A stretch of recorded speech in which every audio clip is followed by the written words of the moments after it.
끝난 다음에 이제 소유권이 넘어왔어. 소유권이 누구냐면은 우리 채무자였던 우리 신 PD님한테서 소유권이 우리 이정임이 아니지. 아, 이정숙 이정숙님한테 소유권이 넘어온 거야. 네. 소유권이 넘어오면 이제 법원 입장에서는 경매가 일단 1차 당락이 끝난 거야. 배당도 끝났으니까. 그치? 네. 배당도 끝나고 소유권 넘어왔는데 이제 여기서 끝날 수가 있어. 집에 아무도 안 살면은 네 거니까 네가 그냥 들어가서 살든지 팔든지 하면 되는데 여기에 누가 살고 있지? 임차인이 있을 수 있는데 이게 임차인이 아니라 이 집에 소유는 누구야? 소유는 정숙. 그런데 점유를 누가 하고 있어? 점유를 신 PD가 하고 있는 거야. 이 상황이야. 네 집인데 여기가 살고 있어. 본인 집이었지만 언제 기점 바뀌었어? 잔금 납부 기점으로부터 바뀌었지. 네. 근데 살고 있는데 남의 집에 살고 있는 거야. 그럼 어떻게 해야 돼? 내보내야죠. 내보내야 돼. 내보내는 거를 명도라고 해. 자, 벌써부터 울려고 하는데. 근데 마음이 그럼 약하면 CPD한테 그러면은 니 그런 분은 전세 살아라. 그러지 마. 제발 그러지 마. 네. 제발 그러지 마. 네. 제발. 정이만 계속 그러지 네. 마. 아기를 생각해. 아기를 생각하라고. 네. 자, 이제 명도를 해야 되지. 그러면 여기 자, 어떻게 해봐. 명도. 내보내라고요? 응. 내가 이사 비용이랑 5천부터 이사 비용을. 그럼 어떻게 좀 나가주셔야 되겠는데요. 못 나가요. 못 나간다고? 갈 데 없어요. 어떻게 그럼 나가야 되는데 나는 이거를 다른 사람들도 팔 건데. 백제요. 그러면 어떡하지? 또 신고해야 되나? 아니, 어깨 갖고 알아가 나갔다니까 계속 계속하면 집 부시고 할 거예요. 집 부신다고? 어떡하지? 이 사람 신고해야 되나? 어디다? 또 경찰서? 아니면은 저기 어깨 깡패 애들을 좀 애들 풀어? 풀거나 애들 어쩌지? 풀어가지고 남편하고 동원해가지고 나가라고 해가지고 강제로 끌어서 보내야 되나? 이게 참 애매한 게 이게 점유를 하고 있는데 네가 개인적으로 내 집이니까 나가라고 강제로 막 사람을 끌어내고 애들을 풀수 개인이 하면 안 돼. 아까 채권도 네가 강제로 받으면 안 됐잖아. 불법 추심이라 했잖아. 어떻게? 또 법원에 이렇게. 법원에 와야 돼. 이것도 법원에 이렇게. 법원에 와야 되는데 여기서 법원에 오는 걸 또 생각해봐. 아까 경매할 때 우리가 이제 별도의 사건이야. 이제 네. 경매는 종료된 거야. 네. 종료된 별도의 사건인데 네가 채권이 있다고 해서 빚 안 갚는다고 해서 바로 넘겼니? 아니지. 어떻게 했어? 처음에 좋게 이야기했지. 네. 네가 이야기했단 말이야.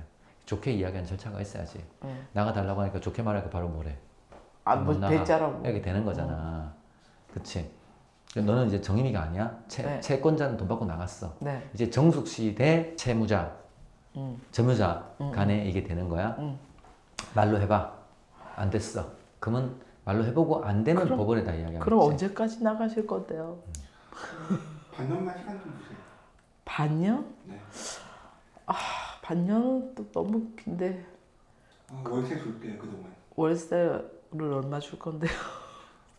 그러지 마! 그냥 내보내야 돼. 그럼 말려. 이미 말린 거 안 돼. 그러면은 힘든데 나도 돈 다 썼는데 이거 자, 이걸 좀 산다고. 대행해주는 사람도 있겠지. 네? 그치? 이 명도를 전문가들 대행해주는데 법무사들이 하거나 변호사가 하긴 하는데 잘 안 해. 비싸. 그러면 또 나한테 전화하지 마. 자꾸 명도 나한테 물어보는데 나는 명도를 잘하지만 별로 하고 싶지도 않고 우리 그러니까. 법무사무소에서 하는데 그냥 내 고객들을 위해서 해주는 거지. 그냥 안 해줘. 자, 네가 이게 저것도 안 되면 그 다음에 어디 가야 돼? 법원 가야 법원에 돼. 와야 돼. 법원에 와봐. 왔어. 법원에 왔는데 정숙 씨 무슨 일로 오셨어요? 여기 살고 이렇게 있던- 말로 안 한다고. 또 서류로. 서류를 서류를 하는 게 뭐냐면은 인도명령 신청이라는 거야. 인도명령. 아까는 돈은 지급명인데 인도명령 신청을 해. 전화로 하는 거 아니다. 뭘로 한다고? 서류로. 주로 인도명령 신청은 잔금 납부할 때 그때 법무사가 세트를 해줘. 그러면 인도명령을 이제 신청하는 거야. 인도명령 뭐냐? 간단해. 또 법원이 들어보는 거야. 거기 여기 살고 계신데 이분이 소유주인데 이렇게 말로 안 합니다. 서류를 보냅니다. 네. 그래서 집 인도해 주세요라고 인도 명령서를 확인한 다음에 인도 명령서를 저쪽에 보낸다고. 이쪽에 우편으로 보내. 등기로. 우편으로. 등기로 보내면 인도 명령서를 받았잖아요. 받을 수도 안 받을 수도 있어. 일단 안 보고 모른 척 할 수도 있고.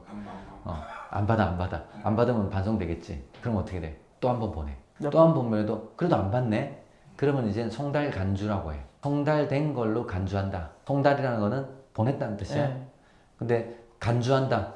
네가 두 번 안 받아도 그냥 간주한다. 우리 뭐 정치권 보면은 이렇게 보내면은 뭐 서로 보내 안 받고 윤석열도 나 안 받아 못 받았어 하고 이재명 씨도 난 못 받았어 이렇게 하잖아. 시간을 끌기 위해서 그러는 거예요. 어쨌든 그래도 몇 번 하다가 그다음에 간주를 해. 송달 간주 됐단 말이야. 네. 그러면 인도 명령이 송달 간주가 됐는데 그러면 받았다는 거야. 집을 비워줘라고 난 명령했어. 그러면 근데도 안 나가. 그럼 어떡해. 아까 처음에 기억해봐. 네가 돈 갚으라고 했을 때 내가 법원이 지급 명령을 했잖아. 네. 그래도 지급 안 했잖아. 좋은 말 했는데. 네. 그럼 그 다음에 어떻게 됐어? 경매를 넘겼지. 네. 마찬가지로 내가 인도를 해주라고 집을 명령을 했는데 안 들었어. 그럼 네. 그 다음에 다음 스텝에 가야지. 그 사람을 넘겨요. 신 PD님을 좀 딴 데 넘겨야 되나? 안 들었어. 강제 집행을 하는 거야. 강제 집행. 그럼 강제로 끌려 나가는 거예요? 법원이 이제 강제 집행을 이제 시작하는 거야. 너 말 안 들었어? 내가 인도 명령 해라는데 우습게 봐 법원을. 대한민국 법을 우습게 보나? 이것들이 요즘 정치인들이 법을 우습게 생각하니까 지금 온 국민들이 법을 우습게 생각하네? 그럼 나는 강제 집행을 할 거야. 강제 집행을 하기 위해서 계고라는 절차를 해. 계고는 뭐냐면은 미리 알려. 법원에서 찾아가. 계고.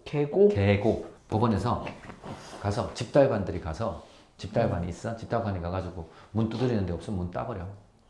요즘 잘 안 따는데 어쨌든 가서 마지막 경고를 하는 거야. 집 언제까지 안 하면은 나는 이 집을 강제 집행을 하겠다. 강제 집행해서 너한테 넘겨주는 거야.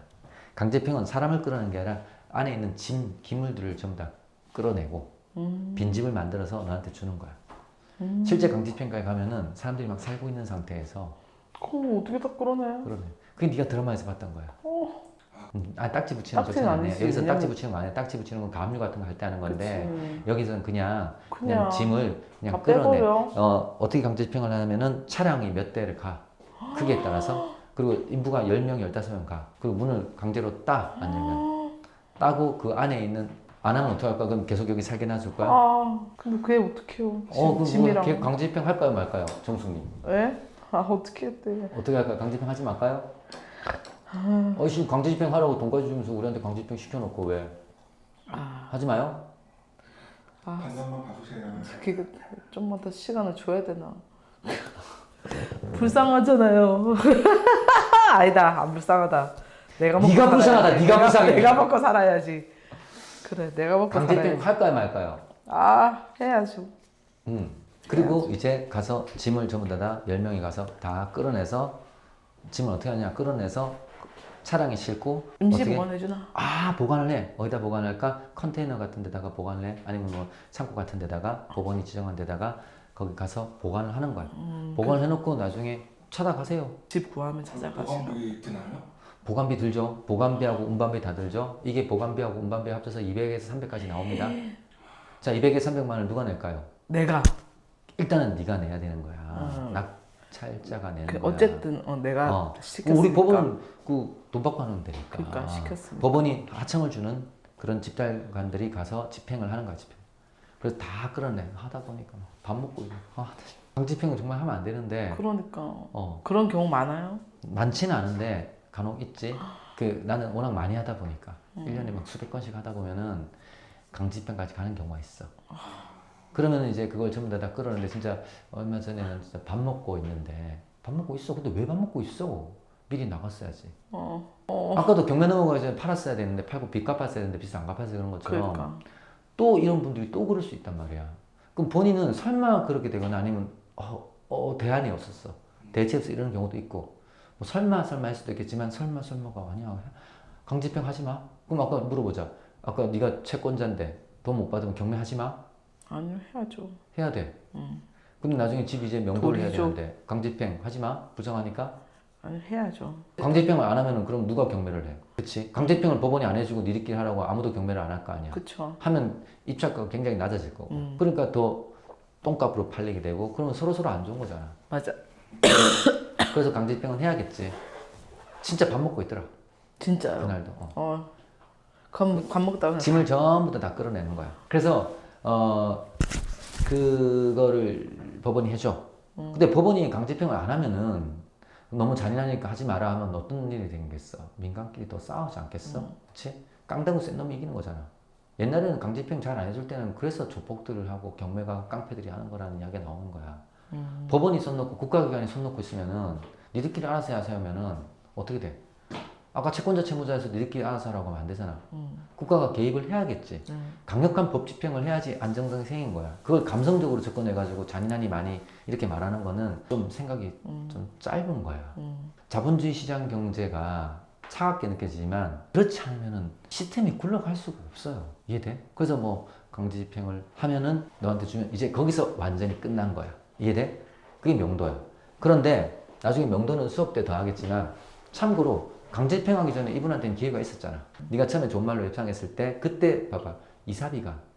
이삽이란 건 법적으로 없어. 정해진 게 없다고. 근데 너도 강제 집행하는 게 찜찜하지. 어차피 법원에 300만 들어가잖아. 그러니까 그 돈을 가지고 그 안에서 협상을 해서 이사비를 줄 테니까 나가라고 해보는 거야. 해봐. 뭐 어떻게 이야기할 거야? 그래도 이사 비용이나 이런 거는 챙겨줄 테니까 빨리 집 구하시라고. 갈 데가 없다는데. 갈 데 없는데 딱 반납만 해주세요. 그럼 내가 만나서 2시간 동안 눈물 썩이는 사연을 듣고 어릴 땐 다 그렇게 처음 할 땐 난 그거 다 해봤는데. 그래도 안 됩니다. 일단 이사비 줄 때 나가세요. 아니면 이사비도 없어요. 아니 뭐 한다고? 이사비도 없어요. 아니면 어떻게 할 거라고? 아니면은 강제집행 할 거라고 강제집행 해야지. 할 거라고. 그렇지. 상대방한테 넌 강제집행 당할래? 아니면 이사비 받고 나갈래? 그럼 둘 일단 중에 하나를 선택해. 이렇게. 내가 낙찰 받았을 때 거기 살고 있는 사람한테 이렇게 미리 먼저 잘 설득을 해보는 좋게 거네. 잘 이야기를 해야지 싸울 필요 없지만 네. 근데 법이라는 게 있어야 되는 거잖아. 그래도 안 나갈 경우에 그래 처음에도 버티고 그랬잖아. 버틸 경우에. 너 돈 갚아라. 안 갚으면 내가 경매 넘길 거야. 드립다 바로 경매 넘기는 게 아니라 그렇죠.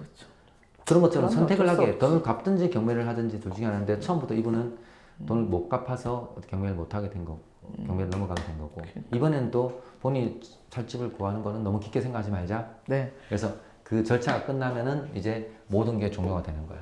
이게 경매의 전체적인 사이클이야. 근데 이 주인이 안 살고 세입자가 살 경우에 살 경우에 그렇지.